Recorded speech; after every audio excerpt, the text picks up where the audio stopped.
నన్ను గుర్తుపెట్టుకోండి శ్రీధర్ బాబు గారు, మన ఇద్దరం కారులో వస్తుంటే మంతని గుట్ట ఎక్కేటప్పుడు ఒకసారి నిన్ను ఆయన అడ్డగోలుగా విమర్శిస్తే వీడిని ఏదైనా ఒకటి చేయాలయ్యా, నీతోటి అవుతుంది, నువ్వు ఏదైనా చేయి నారాయణ రెడ్డి, నేను చూసుకుంటా అని చెప్పి మీరు చెప్పడం జరిగింది.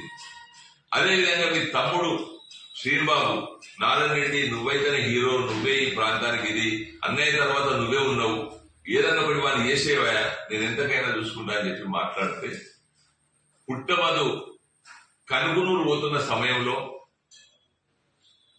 ఆ విషయాన్ని నాకు శ్రీనిబాబు ఇన్ఫర్మేషన్, పుట్టమధు కనుగునూరు పోతాను వాడిని చూసుకోమని చెప్పంటే నేను మీ మైకంలో ఉండి మీ మెప్పుల కోసమని, నేనే కాదు యావత్ కాన్స్టిట్యున్సీ తయారు చేసిండ్రు ఉండి, అప్పుడు సువిద్య స్కూల్ యజమాని శ్రీశైలం గారి దగ్గర స్కూల్ వ్యాన్ తీసుకొని అందులో ఒక 40 మందిని ఎక్కించుకొని 20 మోటార్ సైకిల్ తీసుకొని 3-4 కార్లల్లా దాడి చేయడానికి పోతుంటివి. ఎవరిని? పుట్టమధు. పోతులవాయి దగ్గర పోయేసరికి స్పీడ్ బ్రేకర్ దగ్గర కారు గుద్దుకొని యాక్సిడెంట్ అయ్యి రేడియేటర్ పలిగిపోయింది. దాని ద్వారా నాకు అప్పుడు ఆ మైకం నుంచి తేలుకొని జ్ఞానోపదేశం అయింది.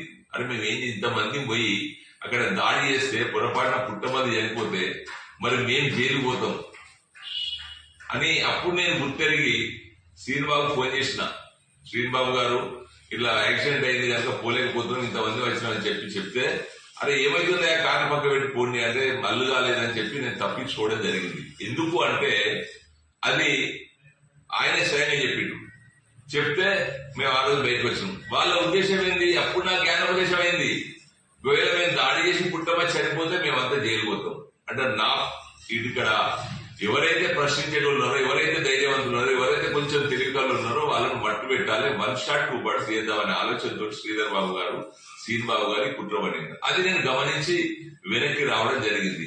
ఇటువంటి నేపథ్యం ఉన్న మీరు చూడడానికి మాత్రం చాలా మంచివాళ్ళు, బ్రాహ్మడు, సౌమ్యుడు, అసలు నేను ఏం తెలియదు. ఈ నియోజకవర్గంలో ఏం జరుగుతుంది